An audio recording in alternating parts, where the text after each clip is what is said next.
evening, everyone, and welcome to the Tuesday, November 16th, 2021 meeting at 4:15 p.m. of the Transportation Infrastructure Committee of the Metropolitan Council. I'm your host, Councilman Zach Young, and we should have a nice committee meeting this evening. Let's go ahead and dispose of a couple of things on consent, or try to. That will probably not be consentable. How about if we look, well, in that regard, let's do RS 2021-1250. Everyone okay with that on consent?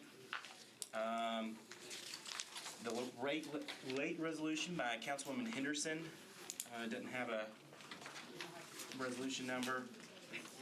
And BL 2021-979, 980, 981, and 982. Anyone object to those being on consent? If not, I will dispense with the reading of the captions. All right, here we go. For the consent agenda, we will have RS 2021-1250, Syracuse, Allen and Young, a resolution approving the agreement between the United States Department of the Army, the Metropolitan Government of Nashville and Davidson County, acting by and through the Department of Water and Sewage Services for the K.R. Harrington Water Treatment Plant Stream Bank Stabilization Project in Davidson County, Tennessee. Late resolution by Henderson, a resolution approving an interlocal agreement between the Metropolitan Government of Nashville and Davidson County through the Nashville Department of Transportation, Multimodal Infrastructure, and the City of Forest Hills for public infrastructure improvements at the intersection of Linwood Boulevard and Tyne Boulevard. BL 2021-979, Welsh, Withers, and Young, an ordinance to amend the geographic information system, street and alley centerline layer for the Metropolitan Government of Nashville, Davidson County by abandoning a portion of alley number 1883 right-of-way east of Foster Avenue. BL 2021-980, Toombs, Withers, and Young, an ordinance to amend the geographic information system street and alley centerline layer for the Metropolitan Government of Nashville, Davidson County by abandoning a portion of alley number 1090 right-of-way northeastward from Haney Avenue to Dead End. BL 2021-981, Roberts, Withers, and Young, an ordinance authorizing Silo Capital LLC to install, construct, and maintain underground encroachments in the right-of-way located at 6100 Robertson Avenue. And last but not least, BL 2021-982, O'Connell, Withers, and Young, an ordinance authorizing the Metropolitan Government of Nashville and Davidson County to accept a fire hydrant assembly for a property located at 1700 Pearl Street. So moved. Second. All those in favor?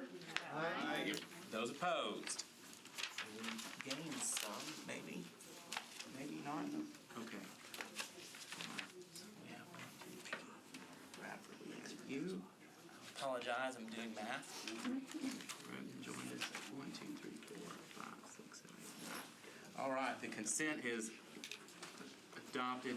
9 in favor, 0 against. That brings us now to Resolution 2021-1236, Young, O'Connell, Allen, and Henderson, a resolution recommending implementation of certain transportation system safety policies in furtherance of Vision Zero. So moved. Second. This is an administration or bill from NDOT, and I do believe there might be some discussion of a potential amendment in the future. So, Ms. DeMassimo, or if you have someone else that want to speak to the resolution, you are certainly recognized. We're extremely excited and appreciative of the partnership with Council. We all know how important it is that we improve our safety statistics and our safety performance in our system. And the Vision Zero effort that we're bringing forward will yield actions, operations, and management that, of course, NDOT will be responsible for implementing. But the Council's policy side of this is also very important. So we brought forward, working with you all, these suggestions for policy frameworks that we need in order to sort of make sure that we keep our aim on those highest and essential operations management implementation efforts that are ongoing as well. So appreciate it very much, and it further highlights just the critical importance of Vision Zero and what we're doing. All right. Council Member Henderson, I apologize. Okay. Thank you, Director Massimo. I appreciate it.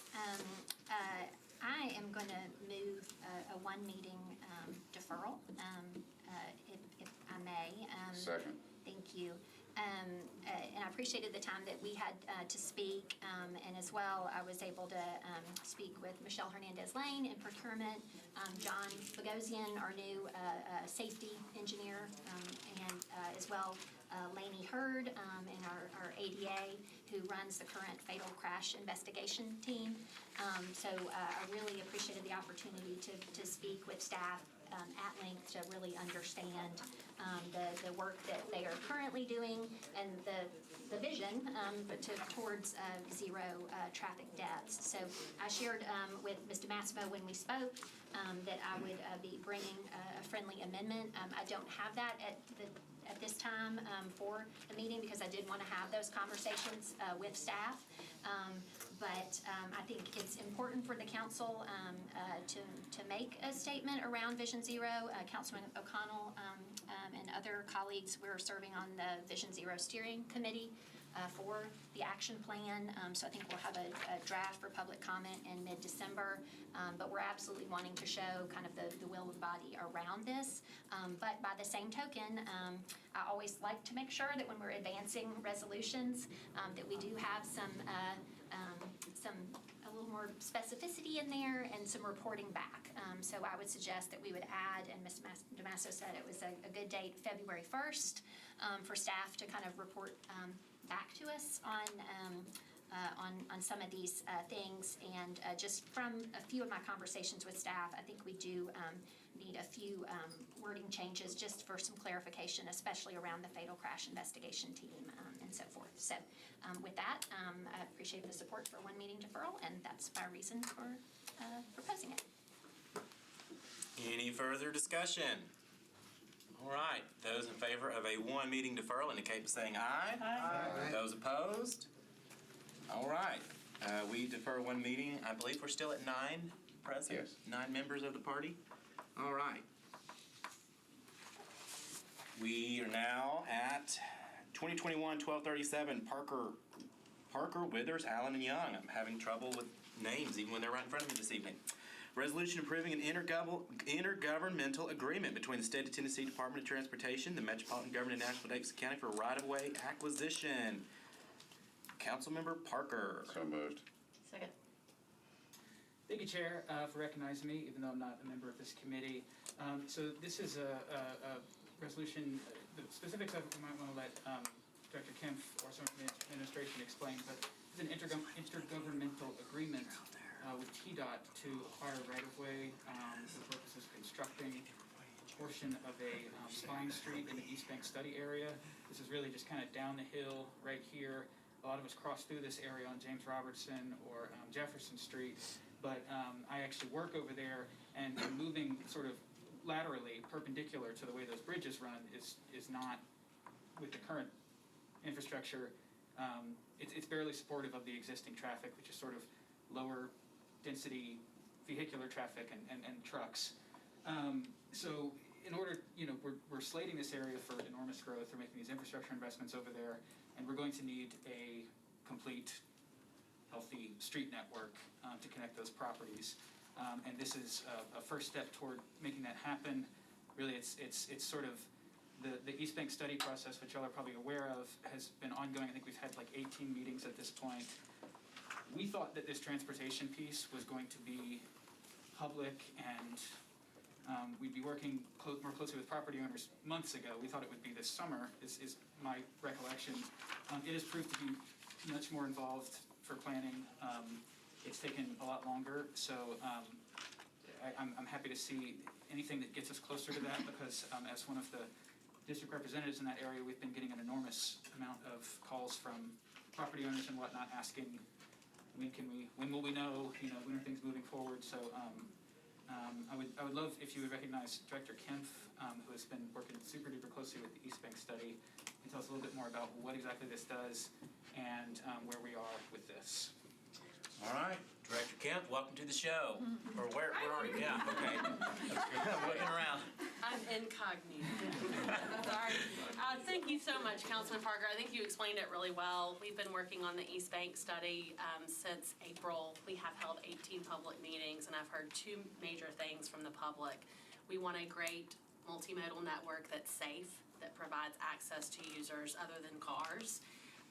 And two, we want a different use profile, so we want housing, mix of uses and the like. Given the environmental issues on the East Bank, we think it's really critical to provide a multimodal network that supports that future. And there's a particular area in the East Bank that's just really constrained. And it's got 2 TDOT bridges, a CSX rail line, interstate, and the river. And that particular area is one where we've asked TDOT to give us some support because of the infrastructure deficiencies there and the particular challenges. So this agreement is for to accomplish 2 things. TDOT is ensuring that we will preserve our ability to get federal funding in the future, which is outstanding. I think that's something we should be doing elsewhere in the county as well when we've got big infrastructure lifts. And then 2, if in the event I come back to council at any moment in the future and request support for right-of-way acquisition, they'll match it. So the decision before you today is not for right-of-way acquisition. It's not even to allocate local funds. If that happens in the future, that's a separate decision. I'll have to come to you with a lot of evidence on why that matters. I'll have to come to you with all the technical data we've done. This just makes sure that you're gonna have matching dollars if and when that happens. So that'll be an opportunity for us. Thanks for letting me. Other departments, other staff have thoughts, input? All right, committee members? Any discussion? Council Member Henderson? May I ask, just having listened in, I think this is going to be a more concise discussion, having listened in to Budget and Finance yesterday, where a lot of things were addressed. Can you, just from a financial perspective, so speaking about the matching, entering into this agreement, if we get to the stage of acquiring right away and garnering that match, is this a commitment on the part of the city that we are absolutely going to spend $25 million on this boulevard, or is it sort of an up to number and, engineering, kind of to be determined? I mean, I have not participated, obviously, I'm gonna, in deference to the council members in that area.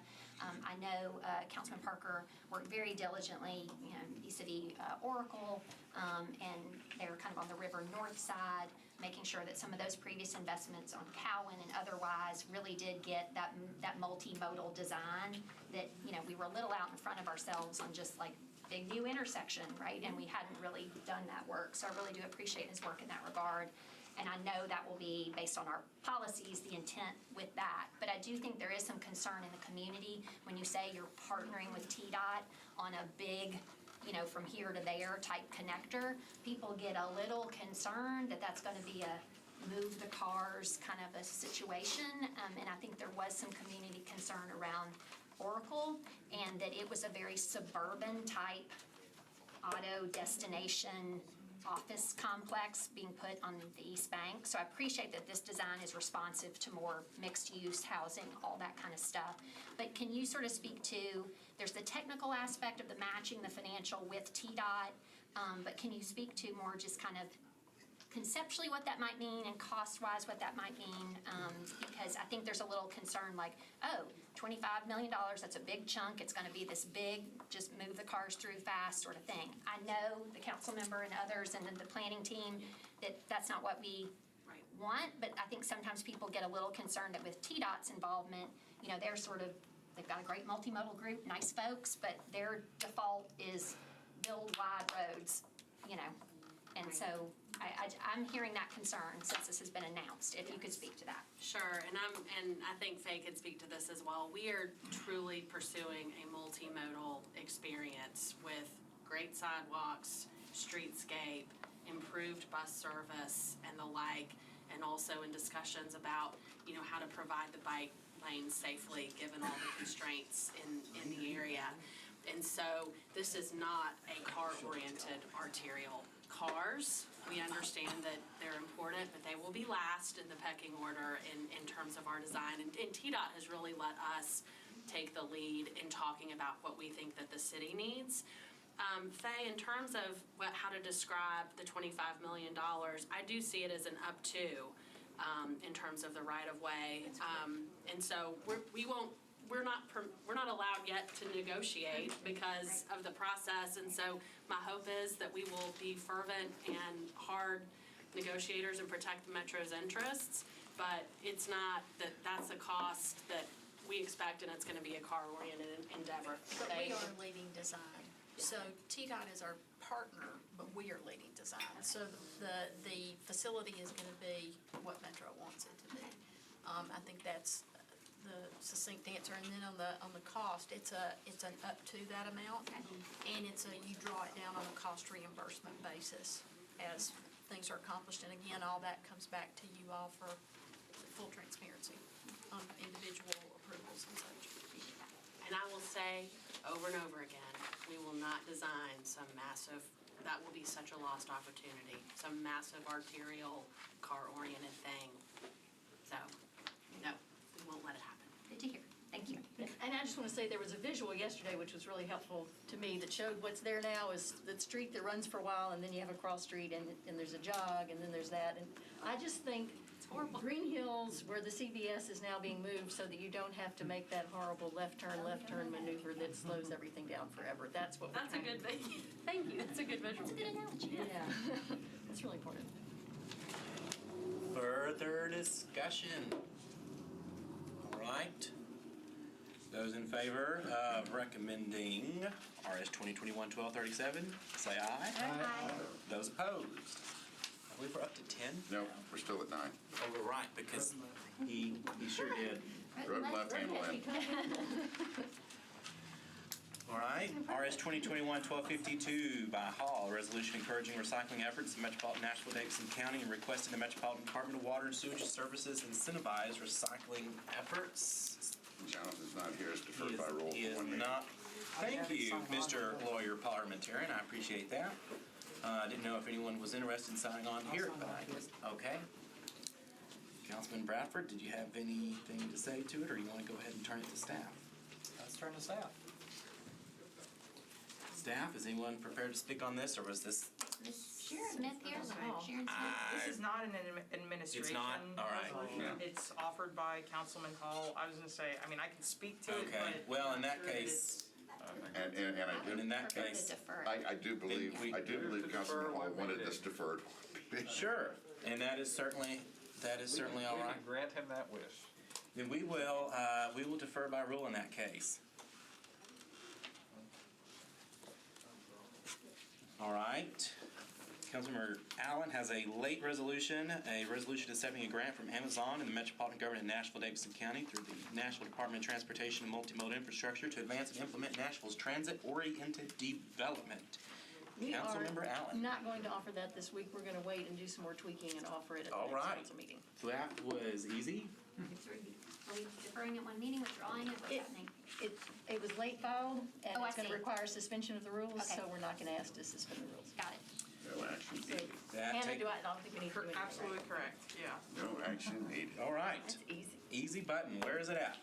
All right. This bill on second reading, BL 2021-972, Allison Henderson and a lot of others, an ordinance amending Title V of the Metropolitan Code of Laws relative to providing funds for restoring and maintaining Nashville and Davidson County's tree canopy. So moved. I do believe this was an administration bill, or Council Member Allen, if you wanted to say anything. I will say I jumped on this enthusiastically because I am a tree hugger.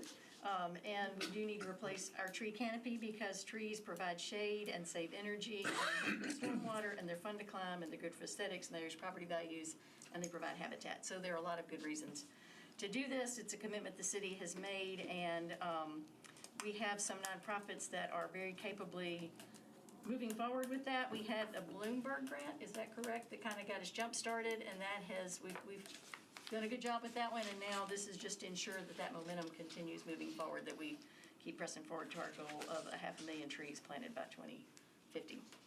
So what this does is sets aside an amount equal to 1% of funds that are generated by building permits and grading permits, which are things that knock down trees.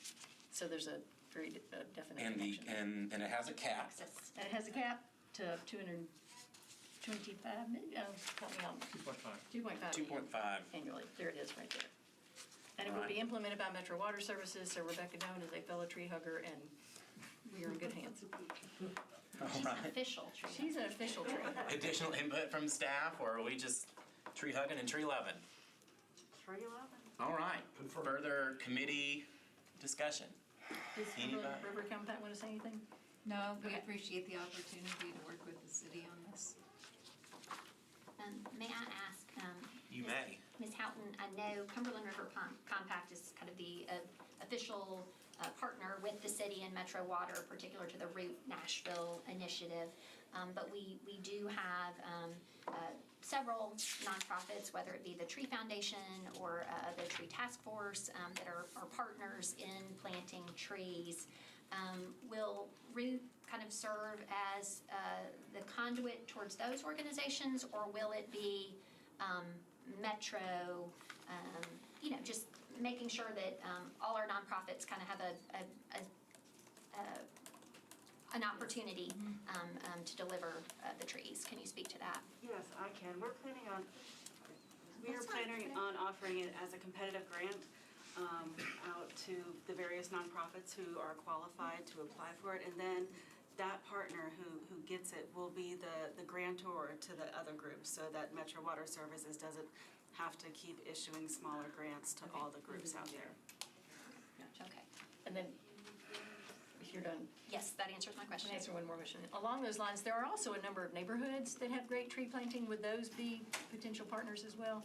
Yes, great, yes. I think that the idea is that with Route Nashville is that we need all the help we can get and all the partners we can get. So it's, yes, any willing and capable partner will be eligible for the small grants and the funding.